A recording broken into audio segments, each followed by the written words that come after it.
Buenos días.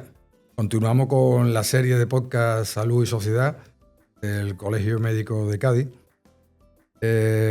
Hoy vamos a hablar de un tema importante, el tema del dolor. Para empezar, nos hacemos una pregunta esencial. ¿El dolor es inherente a la vida?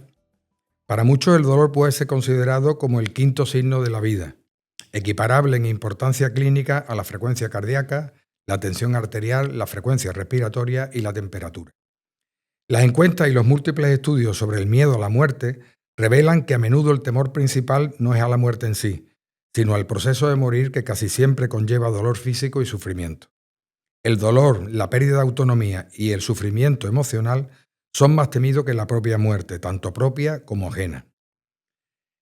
Un estudio publicado en la prestigiosa revista clínica española en 2025 concluía que las mujeres muestran un mayor miedo con respecto al hecho de morir y al dolor. Según una encuesta, la mitad de hombres admiten que las mujeres soportan el dolor mejor que ellos. En cambio, según investigaciones, las mujeres tienen mayor miedo al dolor, niveles más altos de ansiedad relacionados con el dolor y umbrales más bajos que los hombres. El dolor puede ser inherente a enfermedades graves y a los procesos patológicos degenerativos. El dolor se define como una experiencia sensorial o emocional desagradable asociada a daño tisular o potencial. Existen diferentes escalas para medir el dolor. De todas ellas, una de las más utilizadas es la EVA, escala visual analógica, que sirve para medir el dolor de 0 a 10. Todas ellas consideran que independientemente de la causa, del tipo y de la intensidad del dolor, influyen múltiples factores no directamente relacionados con la etiología causal y que pueden modular la duración, la intensidad, el impacto o discapacidad del mismo. Para ilustrarnos sobre si es posible vivir sin dolor, contamos con la inestimable colaboración del doctor José de la Cueva Aguilera. Es licenciado en Medicina y Cirugía en la Universidad de Cádiz en 2007, MIR de Anestesia, Reanimación y Terapéutica del Dolor de 2009 a 2013 en el Hospital Universitario de Puerto Real. Experto universitario en dolor por la Universidad de Cádiz y en intervencionismo y radiofrecuencia en el tratamiento del dolor por la Universidad Francisco de Vitoria. Ha trabajado como médico de atención primaria y urgencia en diferentes distritos de la provincia.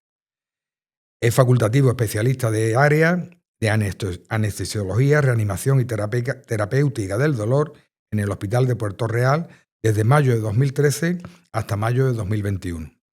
Ha desarrollado trabajo de anestesia en diferentes clínicas privadas de la provincia y actualmente es coordinador de las unidades del dolor en la Clínica Astarté, Hospital Clínica San Rafael, Hospital Santa María del Puerto y Centro Médico Viamén. Autor de numerosos artículos y capítulos de libros que tratan sobre el dolor crónico y sus diferentes formas de abordarlo. Vamos a hacerle una serie de preguntas. Muchísimas gracias por tu presencia, A José. vosotros. Una serie de preguntas relacionadas con el tema que nos compete y después hablaremos de preguntas personales que lógicamente nos identificará un poco cómo eres, ¿no? La primera pregunta, ¿es cierto que el dolor es el síntoma más temido por todas las personas? Bueno, a ver, yo no sé si el dolor es el más temido, pero estoy seguro que está en el top 3. Muchas veces la gente cuando tiene un proceso, por ejemplo, oncológico, teme más al dolor que a la propia muerte. De hecho, por eso muchas veces dicen, yo es que para estar con este dolor prefiero estar muerto. Y eso significa que teme más al dolor que a eso. La gente prefiere morirse sin dolor a estar viviendo con un dolor. Entonces, el dolor, el síntoma más temible, yo no sé si es más temible, hay otros, ¿no? Como puede ser otro síntoma, puede ser, no sé, la pérdida de autonomía, el déficit cognitivo, la dependencia que también influye. Pero si fuese un concurso, no sé si siempre ganan el dolor, pero estoy seguro que siempre estarían en el podio. Perfecto.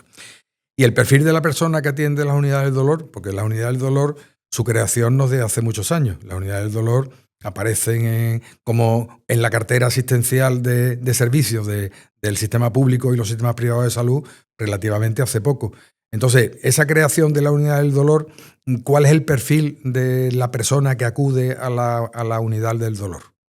La gran mayoría, o sea, la mayoría son mujeres de una edad media avanzada, 60 y largo, 70 y poco. Pero es verdad que atendemos todo tipo de personas, desde jóvenes de 20 años hasta personas de 90 y largo.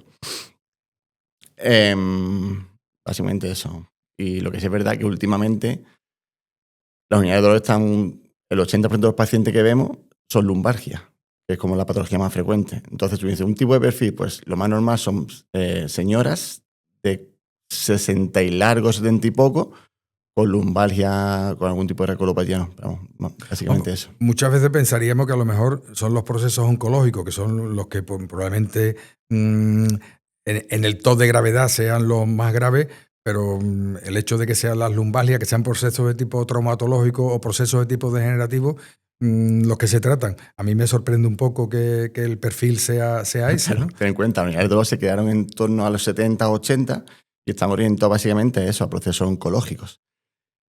En la década de los 90, 2000, antiguamente había muy poco arsenal terapéutico. Tenía la morfina, algunos coadyuvantes y 2 técnicas, que eran las infiltraciones con alcoholes y los bloqueos epidurales. En los 90, 2000 esto evoluciona y ya se pasa a ver procesos, o sea, dolores no oncológicos y sobre todo un dolor musculoesquelético crónico. También es verdad que el arsenal terapéutico de la medicina, o sea, de los fármacos, se amplía muchísimo y también aparecen muchísimas técnicas. Entonces esto hace que vaya evolucionando y cada vez coja más demanda y cada vez hay más gente. Es que eso ha planteado la palabra justa, la demanda. O sea, hay una mayor demanda, lógicamente, de personas que toleran menos el dolor y quieren acudir a una unidad del dolor. La demanda del dolor, desde que se originaron las primeras consultas hasta hoy en día, ha aumentado de forma exponencial. Y ten en cuenta que es por eso. O sea, al principio estaba más orientado a los procesos oncológicos y ahora prácticamente es lo que menos vemos. El 90% de la consulta es un dolor axial, cervical o lumbar, sobre todo lumbar. El 80% de la población en algún momento tendrá algún tipo de lumbar. Es verdad que la gran mayoría son autolimitados, pero de esos, en torno al 60-60% ya empieza con lumbalgia de repetición y se cronifica. Y ese es el principal paciente que nosotros vemos. O sea, que estamos... Y vamos, acaba de hablar de la diferencia por sexo o por género que puede haber con respecto a los pacientes o las pacientes en este caso que atendéis. Pero por nivel cultural, por creencias religiosas, por ámbito de residencia, urbano, rural, ¿habéis visto diferencias? Mira, en cuanto al nivel cultural, yo creo que el dolor es el mismo. Lo que cambia es cómo afrontarlo. En cuanto al nivel socioeconómico, pues también es verdad que las personas con menos recursos pueden tener más dolor. Ya no es que tengan más dolor, sino que tienen menos medios para tratarlo. En cuanto a creencias religiosas, es verdad que hay gente que con sus creencias pues, lo modulan de mejor forma. El ámbito urbano, claro. Y sí, la gente del campo, por lo general, son más sufridores, ¿sabes? Entonces, como que lo toleran mejor. La cosa es que tú no puedes ver dolor como algo biológico, hay que ver todo el contexto del paciente. Hombre, está claro que es un problema. ¿Qué diferencia? Es un problema, es un síntoma, pero que se modula de acuerdo a las condiciones económicas, sociales, urbanísticas y demás de donde viva la persona. Acabas de decir lo de la mayor demanda y que de manera exponencial ha aumentado los pacientes que acuden a la unidad del dolor. La pregunta es obvia. ¿Nuestra sociedad de bienestar soporta mucho menos el dolor y el sufrimiento que en épocas pasadas? Yo creo que el dolor es el mismo. Pasa que antiguamente no había medio, entonces te toca un dolor y y apechucabas con él. Y hoy en día, al ver tantos medios, pues dice la gente, ¿yo por qué está sufriendo pudiendo combatir esto? Entonces, el dolor es el mismo, pero es verdad que somos más exigentes, digamos, con la sociedad, con los medios. Entonces, pues hay gente que si tiene una lumbalgia, por ejemplo, y tú sabes que con infiltración mejora, pues vienen y te dicen, por favor, pínchame. O además, la gente prefiere que tú le pinches a que le mandes pastillas. Porque una técnica invasiva es algo que hace en un momento y puede tardar 20-30 minutos a estar todo el día tomando pastillas. Entonces, yo creo que somos menos tolerantes al dolor. Sí, somos menos tolerantes al dolor. Nos hemos vuelto más cómodos, ¿no? Bueno, y otra pregunta que también está relacionada con esto. O sea, existen dependencias, y cuando hablo de dependencia hablo de que cuando uno va al psicólogo la primera vez, normalmente no se engancha a los psicofármacos, pero se engancha al psicólogo. Existe un cierto enganche, una cierta dependencia de las unidades del dolor. El paciente que entra en una unidad del dolor considera que su proceso es irreversible y que por lo tanto va a depender de esa unidad del dolor.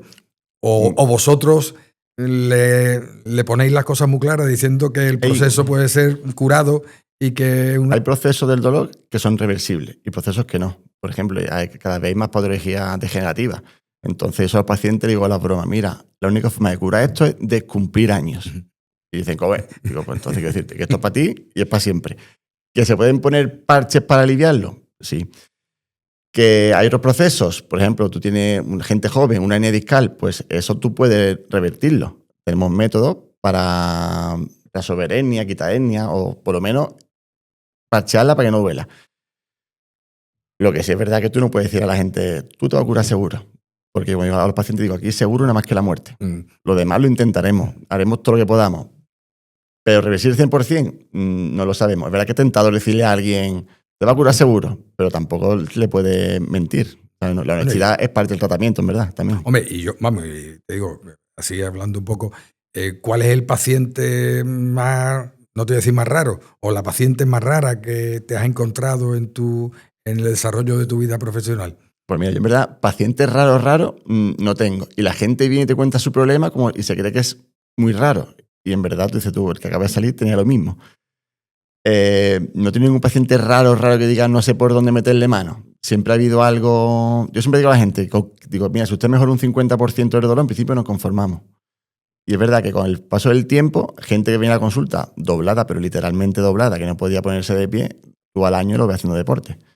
Entonces, en verdad que no tenía ningún paciente así raro. Y la duración del tratamiento, o sea, está hablando de que procesos que pueden ser perfectamente reversibles, el tratamiento puede durar unas cuantas sesiones y procesos que pueden ser más largos. El paciente o la paciente que más tiempo ha estado en tratamiento en tu experiencia. Yo tengo pacientes que son ya casi colegas, ¿no? Porque vienen cada 6 meses, cada año, vienen a hacerse la técnica. Y ya me llevo tratándolo, no te exagero, 8 o 9 años.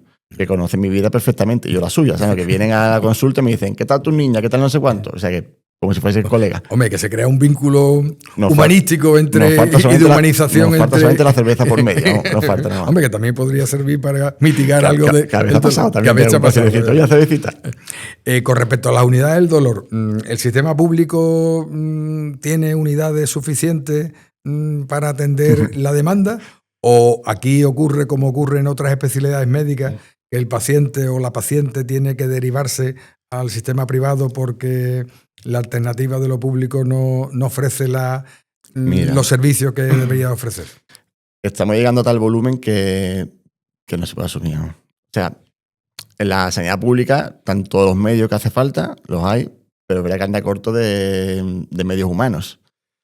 Las unidades han crecido tanto que las unidades no han evolucionado conforme con la población. Entonces es verdad que hay una demanda que es brutal. Un paciente empieza con un dolor en su casa hoy, hasta que llega a una unidad del dolor pueden pasar 2 años o 2 años y medio, y no te exagero. Entonces, medios hay, consultas hay, sí, hay ecógrafos, hay rayos, hay quirófano, hay de todo. Falta personal. Ten en cuenta que por lo general hay 1 o 2 pasando consulta y ven entre 10 15 pacientes. Entonces eso no es asumible. Y cada vez la gente es más demandante. Dice, yo porque está sufriendo, estoy pagando mis impuestos, entonces la gente quiere.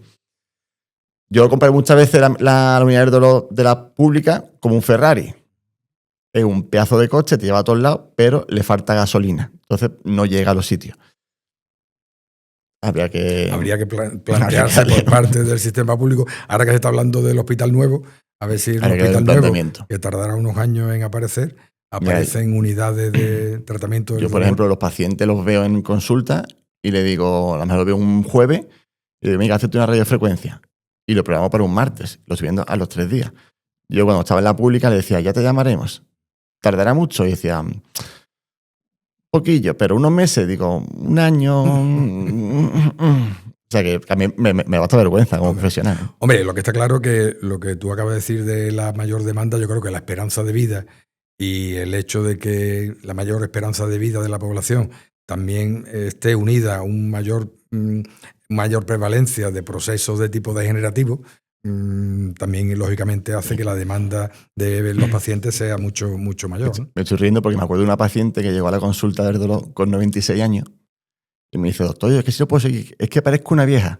Digo, mira ya, si tú no eres vieja ya, para aquí vámonos, ¿sabes? ¿No? O sea, para que tú veas la mentalidad de la gente, ¿sabes? ¿No? O sea, el proceso, claro, la gente sobrevive más tiempo, nos degeneramos más y pedimos más, ¿sabes? Y conforme eso y también con eso, pues, los cánceres. Antes la gente tenía un cáncer y se moría y ahora sobrevive, pero con la consecuencia tiene dolor. Entonces, todo eso hace que la bola crezca y no... Que la demanda sea mayor y los recursos sean finitos. La demanda puede ser que no sea finita, pero los recursos sí. Una pregunta que nos podemos hacer todos y ¿es posible mitigar y aliviar cualquier tipo de dolor? ¿O hay dolores que son totalmente tan irreversibles que al paciente no hay que darle alternativa ninguna de tratamiento? No, yo creo que todos los dolores se pueden aliviar, mitigar o incluso a veces llega a desaparecer, ¿sabes? Pero es verdad que la gente cuando viene a la consulta viene desesperada, viene muy desesperada y te dicen, yo es que no tengo remedio. Digo, tú tranquilo, que algo buscaremos. O sea, siempre puedo hacer algo por el paciente, o creo que se puede hacer siempre algo por el paciente. Y si no, por lo menos escucharlo, que ya es algo. Pero vamos, yo a veces siempre soy digo, mira, con que mejor un 50% en principio nos conformamos y vamos viendo.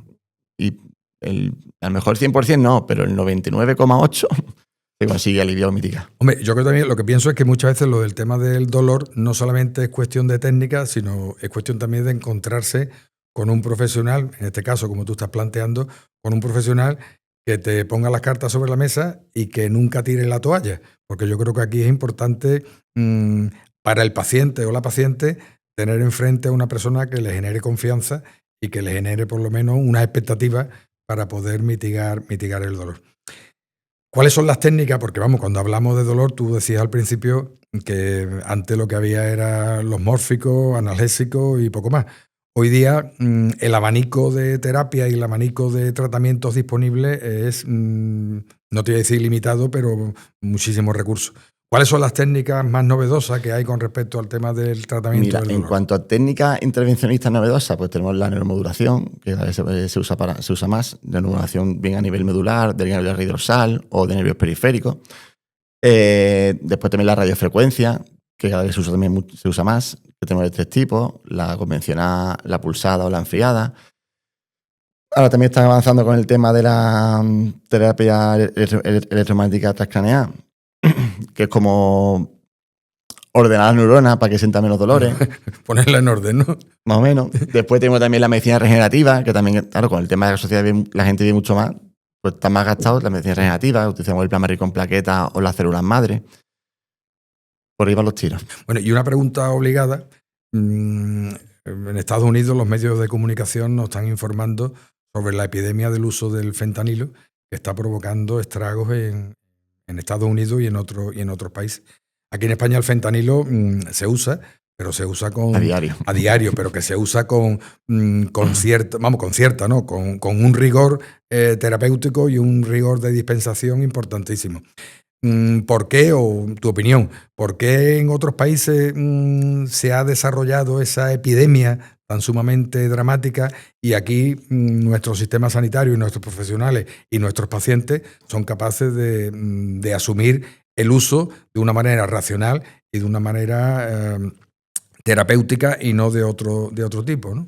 Mira, aquí la medicación, los pacientes están súper controlados. O sea, tú no puedes ir a una farmacia y decirle, dame una caja de fentanilo en parche, o de oxicodona, o de tapentadol. Es imposible. Hace falta la receta de estos pacientes. Eso aquí está muy controlado. Y después es verdad que al principio se mandaba más libremente, pero viendo los problemas está como está súper controlado. Yo muchas veces los pacientes, aunque sean mayores, digo, mira, antes de ponerte fentanilo o ponerte buprenorfina, algún tipo de mórfico, pues entra las técnicas. ¿Que con las técnicas te va bien? Pues ya está. ¿Que con las técnicas te va bien? Pues ya lo intentamos y siempre intentamos poner las mínimas dosis para controlar el dolor. Es que me estoy acordando de una serie que había en Disney, que era de Dopesic, que mandaba el Oxycontin, que es que lo mandaban hasta para un resfriado. La famosa serie donde se demuestra que efectivamente fue un uso desmesurado y totalmente descontrolado del fentanilo. Eso en España no pasa. Vamos, somos un poquito más inteligentes más sensatos. Y más sensatos que los países que el país transatlántico por excelencia. Bueno, era una pregunta de índole personal, a ver, por lo menos para situarnos, a ver por dónde te mueves, ¿no? ¿Qué hizo de decidirte para trabajar en las unidades del dolor? O sea, ¿hiciste anestesia? Mira, yo no recuerdo otra profesión que yo desde pequeño siempre quiero ser médico. Siempre. Yo veía a los bomberos y decía, yo quiero ser médico de los bomberos. O veía la Guardia Civil de rescate de la montaña, que me pusieron a la montaña y decía, yo quiero ser el médico de los bomberos. Siempre quería ser el médico de... Y cuando empecé la carrera, hice las prácticas yo aquí en Puerto Real y hice también las prácticas de anestesia y un día fui a ver la unidad del dolor. Y me acuerdo que había un paciente súper mayor, doblado, y le pusieron un TENS, que es una maquinita de hecho que manda corrientilla, y el hombre se le cambió la cara, ¿sabes? Y digo, hostia, esto está bueno. Entonces, a raíz de eso yo, cuando he hecho anestesia, siempre, todos los salientes, eso siempre aprovechaba para ir a la consulta de dolor con un compañero. Y aprendí mucho y me gustaba. Y de hecho, la semana pasada vino un paciente a la consulta en Chiclana, vino un paciente que venía doblado, pero doblado, literalmente doblado, en la silla de ruedas, que no se podía sentar, y llevaba así desde final del año pasado, octubre, noviembre. Yo a los pacientes los veo un día y los pincho, pero yo tampoco digo, te pintas sobre la marcha. Y lo pinché. Y lo infiltré. Cuando fui a darle el informe, estaba el hombre llorando. Digo, ¿qué le pasa? Y dice, es que estoy sin dolor. Y la verdad que eso te llena. Cuando ha dicho el médico de los bomberos, el que te está entrevistando fue médico del consorcio de bomberos de la provincia de Cádiz. Yo quería ir al fuego. Fuego ahí. Para los bomberos el fuego es lo de menos. Temen mucho más a las inundaciones y a los fenómenos naturales que a lo que es al fuego. Me vi así. ¿No? Una pintura que te guste y que pueda definir un poco lo que es el tema del dolor. Uf, me he cogido. Te he cogido. Me he cogido. Te he cogido. Mira, a mí la pintura me gusta mucho, pero es verdad que yo tampoco voy a un museo y me pongo a ver cuadros porque al fin acaba saturado. Pero el año pasado tuve la suerte de poder ir al Prado de noche a hacer una visita guiada nocturna, que éramos 15-20, y estuve como media hora mirando las Meninas de Velázquez. Me pareció impresionante. Bueno, ahí no va a aparecer el dolor, pero es una pintura que te gusta. Me pareció impresionante. O sea, te define bien como crítico que tú la ves y dices, ¿tú qué estás pintando este hombre? Porque tú ves la pintura y dices, ¿tú me estás pintando a mí? Un libro. A mí leer me encanta, ¿sabes? ¿No? Y tengo el problema que yo cojo un libro y me meto en el libro que se me olvida el resto del mundo. Pero si tuviese que coger un libro así que me cogiese, me enganchase, yo me acuerdo que iba, incluso yo en esa época estaba trabajando en el Decathlon, mientras me hacía la carrera, iba a trabajar sin dormir por culpa del libro, que fue el Código Da Vinci. Código Da Vinci. Buen libro. Una película. Una película. La película me gusta porque es un poquito rarilla, ¿eh? Me encantó Origen. Origen. Vamos, no la conozco. Pues verla porque... La buscaré. Te va a hacer pensar, ¿eh? La buscaré. Te va a hacer pensar. Bueno, de vez en cuando hay que pensar, ¿no? Me encantó. Una serie. Yo tengo el corazón partido entre Friends y Cómo conocí a vuestra madre. Y creo que me quedo con Friends. Con Friends. Una serie mítica. Serie mítica de tu adolescencia. Serie mítica de tu adolescencia. Una canción. Una canción. A mí me gusta mucho la música indie, ¿no? Pero si tengo que escoger una canción así que me guste de verdad, creo que Alucinante, de Platero y tú. Un momento de paz y de tranquilidad que tú crees que incluso a una persona que esté sufriendo en ese momento le pueda mitigar el dolor. La playa, o sea, eso playa. Mira, yo cuando estoy durmiendo a los pacientes, cuando estoy en este sitio duermo a los pacientes, yo antes de dormir siempre digo, tú cierra el ojo, piensa que estás en una playita, atardeciendo, con tu poniente, tus gaviotas por allí, escuchando las olas, tu mojito si quieres. Eso me parece que algo... Eso tiene a todo el mundo. Lo del mojito también es importante. Bien fresquito. ¿Es peor el dolor físico o el dolor del alma? Yo creo que para el dolor físico tenemos más medios. Entonces, el dolor del alma tiene que ser mucho peor. No sé. ¿Y qué consejo le daría a una persona que sufre un dolor crónico? Pues mira, sobre todo que no se desespere, que tenga paciencia, que tenga una vida activa. No vale decir, como me duele no hago nada, porque al final el cuerpo somos muy flojos, el cuerpo es muy perro, hablando feamente. Tú vas a ponerte en forma, necesitas 3 meses, y para perder la forma necesitas 2 semanas. Entonces, entrar en la dinámica esa de no moverte es malo. Y cuando las cosas empiezan a fallar, el tono muscular como que te mantiene. Entonces hay que mantenerse activo. Y después también que no desesperen eso y que vean siempre algún especialista experto, que no vale cualquiera que haya hecho un curso de 2 semanas o una charla por ahí, que hagan algún especialista experto en unidad del dolor. En dolor. Perfecto. Pues muchísimas gracias, José, por habernos ilustrado sobre el tema del dolor. Y está claro que se puede vivir sin dolor. Muchísimas gracias. A vosotros. Hasta otra.